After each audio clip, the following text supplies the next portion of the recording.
Welcome back to the Virtual Antics Podcast. I am very excited today because I have a very special guest who is actually specializing in one of my favorite topics, which is podcast guest marketing. So welcome, Erin. How are you today? I'm really good, thanks. I'm doing fantastic. So I have always been huge in the podcast world, not just because I have my own show, but before that, I helped a lot of entrepreneurs start their podcasts, and I started out as a podcast guest. So I love that you specialize in this. Can you tell me a little bit about what you do and how you got started? Yes, my name's Erin and I'm from England, as you can probably hear. I'm from Birmingham, but I live in London, and I actually got started with podcasts because I've always had a really personal connection to podcasts. Years ago, I found that podcasts were a really good way to get me through difficult times.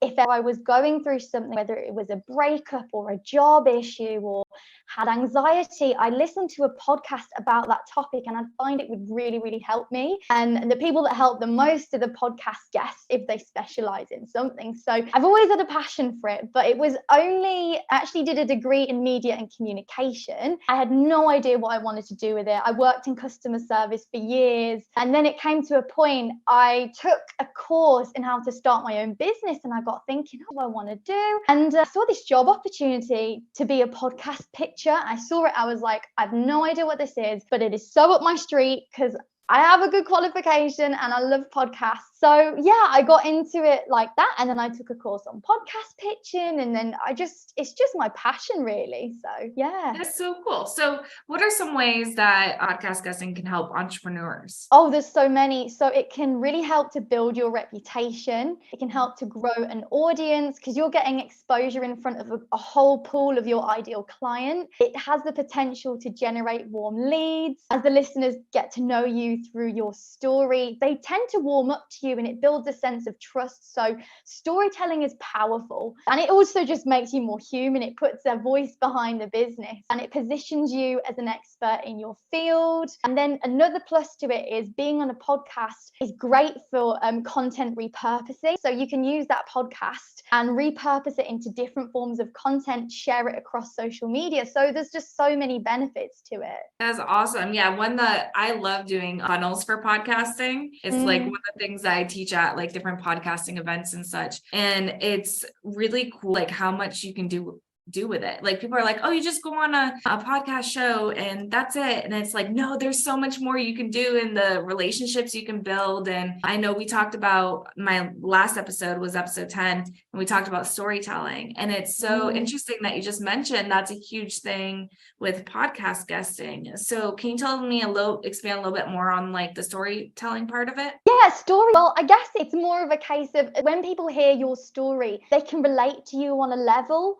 where they might not necessarily if they just saw your Instagram profile. And then, I'm trying to think of an example now. Say an anxiety coach, for instance. If you have anxiety and you're tuning into a podcast, listening to an anxiety coach, and they're talking about their own journey of how they overcame anxiety. They might have gone through something really similar to that. That listener then has that connection and she or he is like, oh, like this coach knows exactly what I'm going through. Maybe they can help me. So that's just one example of how storytelling can elevate your marketing and attract clients, because it just makes you seem so much more human than just sometimes just doing a post and being like, these are the benefits of da da da da. Like it will attract your soul clients, as people like to call them, because people can relate to you in some way. Yeah, and that's so cool, especially when you come to like the repurposing of it, right? So you can take that. I know I was just a guest on another podcast, and we took that, we turned it into reels, we made it into a blog on our website, and then they had a YouTube video, so we embedded it on the website. And there's just so many cool things that you can do, like you said, to repurpose that content so your story is reaching more people over and over again in the right way. 100%. And it's not only going out to your audience, it's going out to a whole new audience. And if you pitch yourself to the right podcast whose listener demographic is the same as your ideal client, then it's just like magic. And I'm a big advocate for sustainable visibility, putting yourself on podcasts over time, not just one or two here and there. Just keep going at a pace that is right for you and works for you, because I know there's people out there who are moms and entrepreneurs and super busy, but even if you pitch yourself to say one podcast a day, day or one podcast every 2 days. Over time, that will build up. And before you know it, you're getting yourself on podcasts and just increasing your visibility and doing great things for your business and your reputation. And I could go on, but it's just such a great thing. Yeah. And I think that's another thing is like, I know I've had like a lot of friends and clients that want to be guests, and they're like, well, I'm not available during daytime hours. I'm like, so are most podcasters. I have interviews at 10 p.m. at night sometimes. So the more that, you put yourself out there, you'll be able to find someone with a matching schedule to you if your schedule is an issue. Now, you mentioned finding your ideal client through, these podcast listeners. How would they find a podcast that has their ideal client? Yes, I guess it's just a lot of research is involved in it. There's so many ways you can find podcasts. Obviously, we have the tool of Podmatch, which is fantastic. And it actually, on Podmatch, it does say on the podcasts who they're, that's one way. But then just generally doing research, you can get a feel for who their listeners are. Sometimes it will say in the bio on Spotify or iTunes, and you can tell on their website. If you just do a little bit of digging, you will find the answers. That's awesome. Now, what would be where would they get started? So if someone wants to start doing podcast guesting, what do you think is like the first thing they need to have ready or do? Yeah, good question. So I would say to really go in on and reflect. So ask yourself your why and get clear on your why, because if you want to amplify your why, you're probably going to attract really good people. So you want to get clear on who you are, what you do, and write down any ideas that you could bring to the table in terms of pitching a story, perhaps.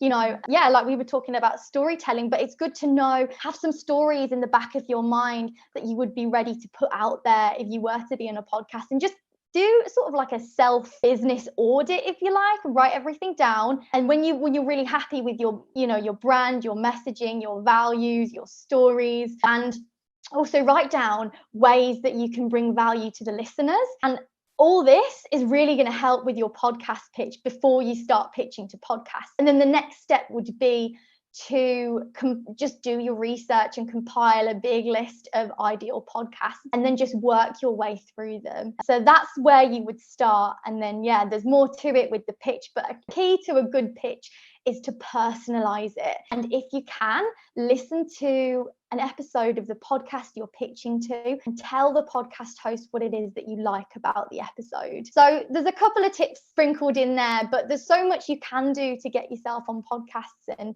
I really encourage people to do it, because I love hearing people's stories. And I would say you have no idea who you're going to impact, but just know you will impact people. A tip you share might really resonate with someone, or a bit of your story might resonate, and you just never know. So put yourself out there. It's always worth it. And your story is unique. Your experience is unique. That's awesome. Now, what type of services do you offer, and how do you help entrepreneurs specifically? Yeah, so I offer 2 different types of services. The first one is a done-for-you service. So I will book people, entrepreneurs, and online service providers and coaches and course creators onto podcasts as guests. So I'll book you onto 1 to 8 podcasts a month as a guest. And then I'll also do strategy calls as well to see if we need to change our messaging. I provide Voxer support too. So if anyone needs a bit of support in terms of not feeling confident, a bit nervous, I can step in and help with nerves too. You'd be surprised, but some people are quite scared to get in front of the mic, fear of the unknown. So I provide that kind of mindset support as well. And then the other service is coaching. So if you're not ready to invest in a publicist and you want to do it yourself, I do provide one-to-one Voxer support, again with the mindset work and just being a mentor in terms of guiding you towards what action to take and holding you accountable to pitching. So those are the services that I offer. Awesome. Now, I know what Voxer is, but I know a lot of my listeners don't. Can you explain what Voxer is? Yeah, Voxer is basically, so you go onto WhatsApp, you can send a voice message. So it's just sending voice messages back and forth. And I love it. Like, I feel like it's Voxer support, voice message support. You feel really engaged and connected. I voice message my friends all the time and clients. And honestly, like, it's just such a heart-centered way of connecting with someone. And you'd be surprised when you're sending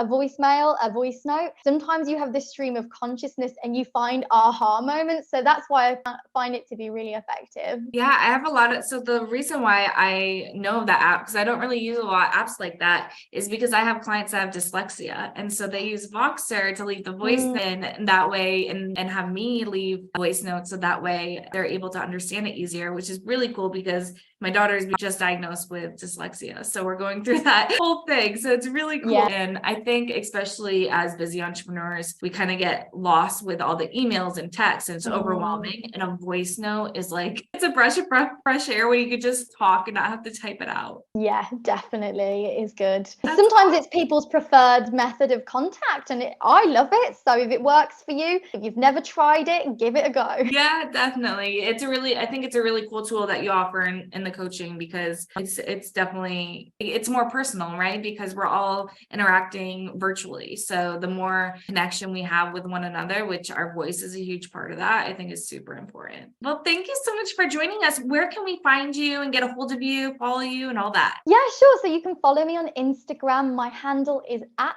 Erin Curran PR. And then I have a website, which is erincurran.uk. And then if you want to drop me an email and say hi, it's erincurranuk@gmail.com. Awesome. And I'll make sure I put all that in the show notes. But thank you so much for joining me, Erin. Thank you, Natalie. It's so lovely to connect with you. Have a good day, guys.